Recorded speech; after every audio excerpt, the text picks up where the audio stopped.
In today's video, I'm talking about Victorian pastiche, so authors who have imitated a style of Victorian literature. So I think what I'm going to do is go in reverse chronological order by publication date. That way I get to talk about my favorite of these books first, and that would be Possession by A.S. Byatt.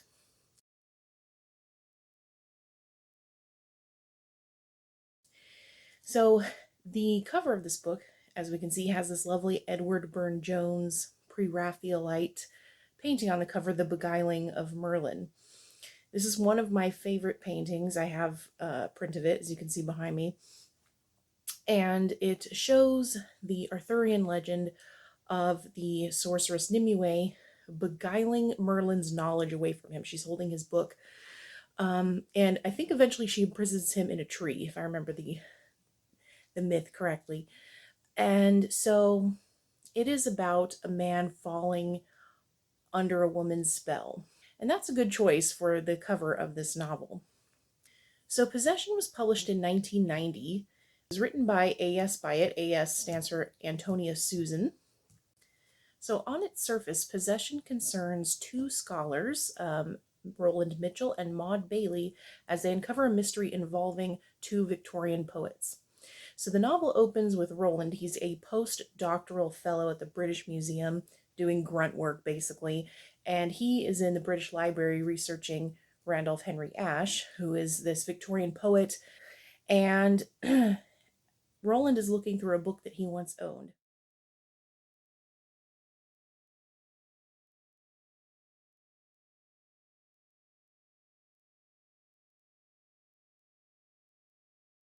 And he comes across two drafts of a letter to someone addressed as Dear Madam. And it seems to Roland from the letters that there's a degree of romantic interest here. And in a fit of, I guess, what could be called research madness that besets a lot of historians and literary scholars, Roland actually steals the letters and spirits them away. So, using clues in the letter, he narrows down the recipient to a female poet named Christabel Lamotte, who was writing in the same era as Ashe. Side note, Randolph Henry Ashe and Christabel Lamotte are inventions of the novel. They are not real poets. So he gets together with a scholar named Maud Bailey, who is an expert on Christabel Lamotte, and is in fact descended from Lamotte's great niece. So has a family interest as well. And the two embark on this mystery of these long gone poets' secret romance that no scholar had ever known about before, and it throws all of their work into an entirely new light. So that's kind of the surface of what's going on. The novel is complex. It's deeply layered. So what makes this a pastiche is that interspersed throughout the novel are the poetry of Randolph Henry Ashe and Christabel Lamotte, excerpts from fairy tales that Christabel wrote, and about 50 pages of the two's correspondence that Roland and Maud uncover.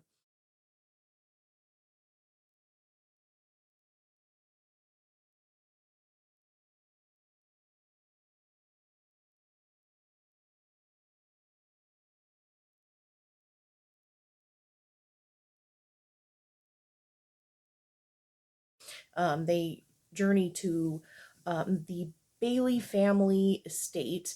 Maud, using her knowledge of Christabel's literature, is able to uncover a secret cache of their correspondence. The poetry, the fairy tales, the letters sound so Victorian.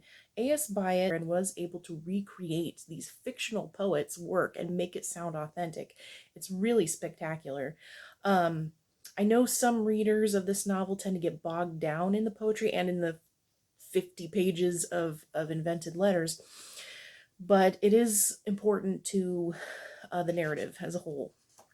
They're used as intertexts that explain what's going on with these characters and how they influenced each other. And of course, you're reading these things alongside Roland and Maud, so that's kind of fun. But there's also a level of intrigue in the sense that, you know, they're many layers to the mystery to uncover, but also the novel depicts the, I don't really want to use the word cutthroat, but what's a good what's a good replacement word for cutthroat? Overly ambitious world of academia. There we go. That's a good one. The overly ambitious world of academia that follows on Roland and Maud's heels. They have some literary rivalries, particularly a guy named Mortimer Cropper, an American professor who has the largest collection of Randolph Henry Ashe's artifacts and correspondence tucked away into a museum in the United States, and also has a reputation as being someone who spirits things away illegally. And he's also Randolph Henry Ashe's official biographer. So there are several other scholars with competing interests as well.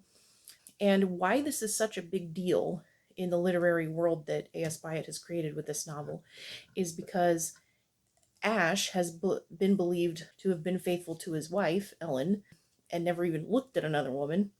And as far as anyone knows, Christabel Lamotte was a feminist spinster who did not have any interest in men and may have, in fact, had a lesbian relationship. So this kind of would upend everything they know about the two of them. And that's why there's a rivalry and a lot of cloak and dagger when it comes to these things, and essentially why Roland knows he's sitting on something huge and why he conceals those letters at first. But along with just the intrigue and the romance of it all, there's also quite a critique of academia at work in this book. And not just a critique of the system itself, although I think there is that, but also this idea that being too intellectual, too analytical makes you miss things. And Roland and Maud even have these difficulties when we get a glimpse into their thought processes, what they're not saying to each other or to anyone else, is they're both struggling with their their lives as academics. Roland is secretly a poet, and Maud, who is this cold person on the outside, she's just sort of world weary and wise. And they do say at one point in the book, you know, we know everything there is to know. We know about theories of gender and sexuality and all these literary theories, and we just parse the heck out of absolutely everything. And what they're missing is the romance at the heart of all of this poetry they're analyzing, all of these letters, the thing that cannot be analyzed, the thing that cannot be quantified, and that's the love between two people.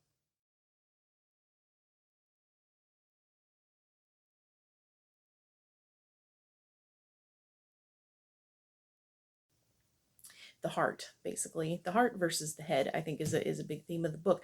But at the same time, it's not totally in opposition, because without that knowledge of literature and that desire, that scholarly desire to know more, Roland and Maud would never have uncovered the information about this explosive affair. So there is something to be said about the heart and the head working in tandem on these kinds of things. And what's pretty brilliant about the title of this book is that it does allude to that multi-layer meaning that runs through the book. The title, Possession, has multiple meanings, and the word possession comes up in many different contexts throughout the book. On the one hand, it means this desire for knowledge, this desire to possess knowledge, such as with Roland's crazy gambit of concealing those letters that he found. So there's that, the pursuit of knowledge.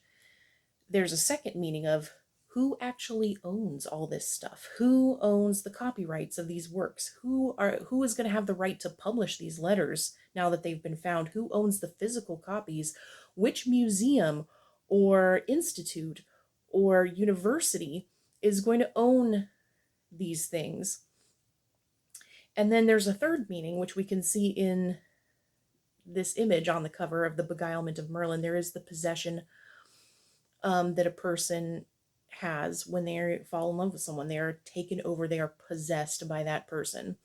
And that's the way that Ash feels about Christabel Lamotte. It just comes over him. They're very like-minded. He's powerless to resist it. And the same sort of thing happened with Roland and Maud. Not so much on their romance front. That's more of a slow burn. But in terms of figuring out what happened to these poets.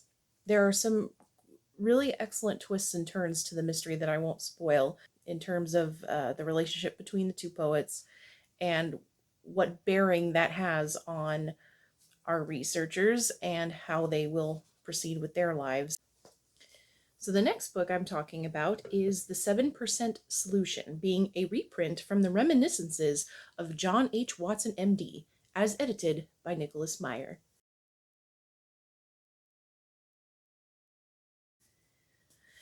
So, this is probably the pastichiest of Victorian pastiches I will be talking about today, and also extremely metafictional. We are supposed to know that it is a found book, and the author of this book, Nicholas Meyer, has the sort of literary conceit of being the editor who was assigned, to look at this book. This is a Sherlock Holmes spin-off novel. I believe it's one of the first, if not the first, official Holmes spin-off books. And it was published in 1974. So, and there, it opens with this sort of preface that explains how the manuscript was found and how Nicholas Meyer came to edit it. And of course, the Sherlock Holmes stories are written from the perspective of Holmes' sidekick and friend, Dr. Watson. So it is once again in his voice. And Nicholas Meyer does a pretty good job of capturing the style of Watson's writing as formulated by Sherlock Holmes' creator, Arthur Conan Doyle.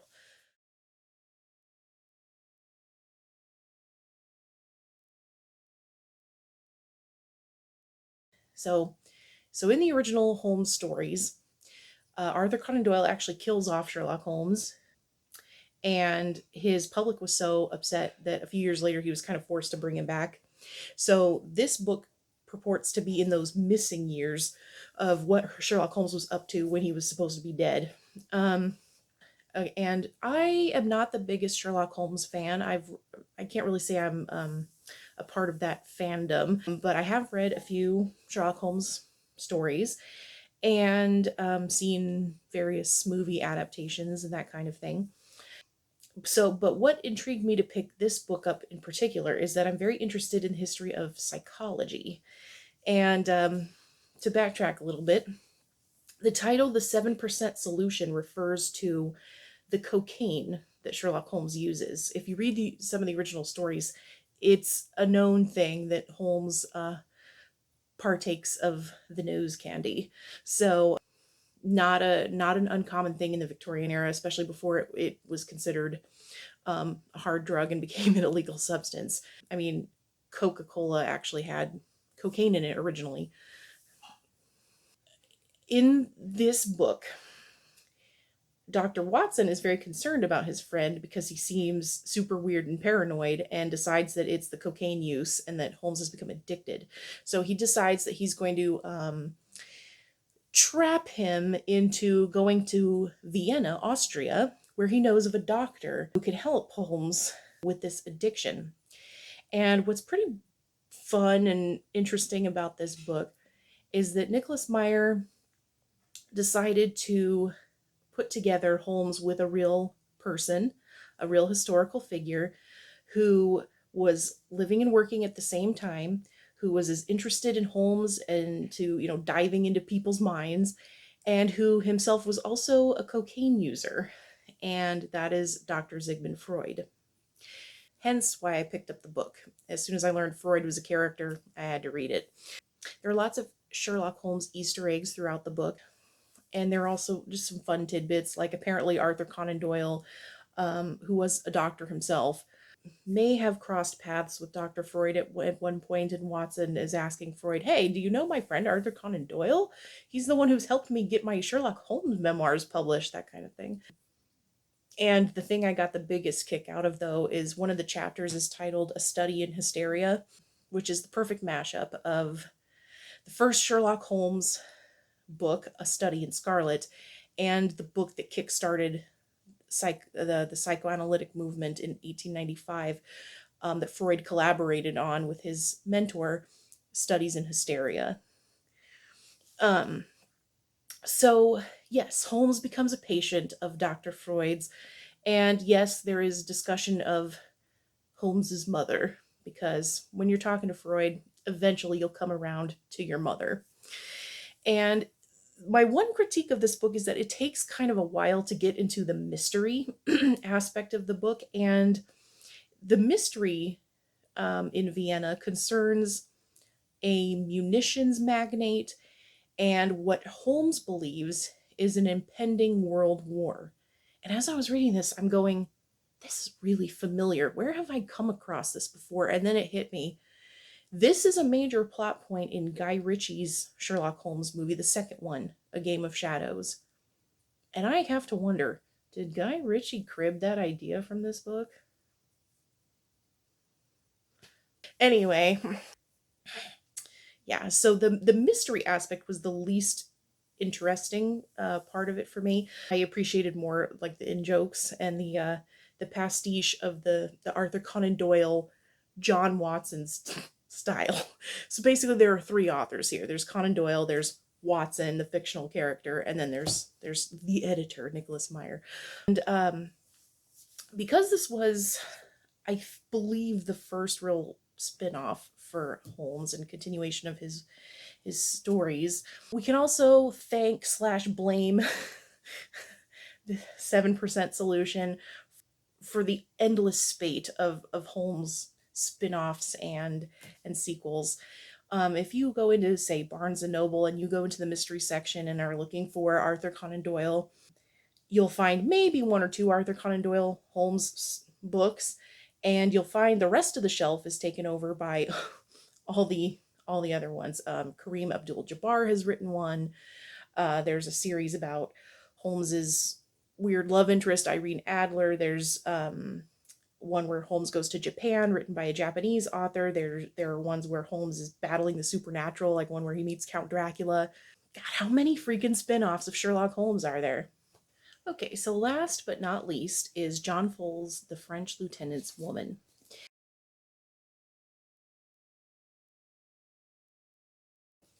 So this novel is our oldest of the three I'm talking about today. It was published in 1969, and it takes place in the Victorian era in the seaside English town of Lyme Regis. John Fowles actually lived in Lyme Regis, so he knew the area really well, and it definitely comes through in the novel. The descriptions of the atmosphere and the nature in the place are I think some of the best parts of the book.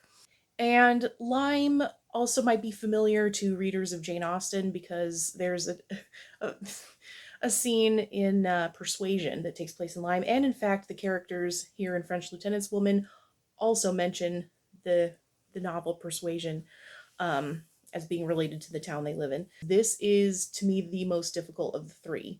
As difficult as Possession is, and Possession is a tough read, French Lieutenant's Woman is tougher because not only does it pastiche the style of the way Victorians would have spoken and thought and everything, it's actually more metafiction than it is pastiche. So this novel is, though it, takes place in the Victorian era and apes certain styles and uses actual Victorian poetry and texts in it that start off each chapter, that steer the trajectory of the plot and what the characters are going through. John Fowles found apropos quotes for various things, which is kind of cool. The book is postmodern, like crazy postmodern. John Fowles is essentially a character in the book because his voice intrudes a lot. He doesn't actually name himself. He doesn't go, "Hi, I'm the author, I'm John Fowles," but he says "I," and talks about, and I'm doing this with my characters, and oh, actually, I changed my mind, and I'm gonna make this the thing that happens rather than this thing I just told you. So it is very much a product of the 1960s, particularly post World War II. And the reason I can say that is so there are a myriad of allusions throughout the book to do with World War II, the atomic bombings of Hiroshima and Nagasaki, and Nazism. In the 20 years following World War II, these, of course, were big preoccupations with a lot of literary figures, and it intrudes on the narrative a lot. And I don't mean intrude in a negative sense. And here's an example. So one character is described as, oh, she's not a nice person. So she would have been at home among the Gestapo. Or, if this character lived during the 1940s, this would be happening with them, that kind of a thing. The reason I include this as a pastiche also is not merely because the style, the dialogues, is supposed to sound Victorian, but the characters themselves are Victorian archetypes. The protagonist of the book is a man named Charles Smithson. He is a gentleman scientist. He's very interested in geology, evolutionary biology, as he supports Darwin's ideas of evolution, which were controversial at the time. So the book's action takes place actually in the 1860s. So you're right on the cusp of the modern world, essentially. Pretty much, by the 1880s, 1890s, the 20th century was starting to come into view, and these intimations of modernity are out there, but they're still down the road quite a ways. And so he is the sort of befuddled hero who is torn between duty and desire. Those are two really big themes of this book. Duty exists for him in the type of his mild mannered, proper fiance, Ernestina. And the desire is this mysterious femme fatale named Sarah. He first catches a glimpse of Sarah as she's staring mysteriously out to sea on the wall at Lyme Regis, and the waves are crashing, and it's this sort of wild scene. And Ernestina, his fiance who lives in Lyme, explains to him, "Oh, that's old tragedy. Oh, that's an untouchable woman. She's a servant, and nobody pays her any mind. She's an outcast because she had an affair with a French lieutenant who came to shore in that town. And ever since then, of course, she's ruined, and she's an outcast." And in terms of the sexual mores of the time, women couldn't have affairs like that. Premarital or extramarital relations for women were pretty taboo, although it was not super uncommon. Foles talks about the hypocrisy of how women were treated versus how men were treated. And one thing I have learned in my studies of history is that the norms of a society, the things that we take for granted that are true, the opposite of that thing is almost always true as well. And John Foles talks about this too.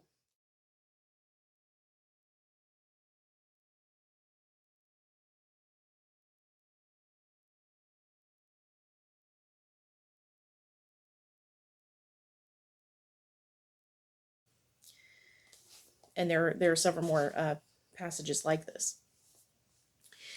So Charles is repelled by what he's told about this woman Sarah, but the more he encounters her, and he especially encounters her out in the wild, like walking around the forest looking for his geologic specimens, he finds her sleeping, under a tree.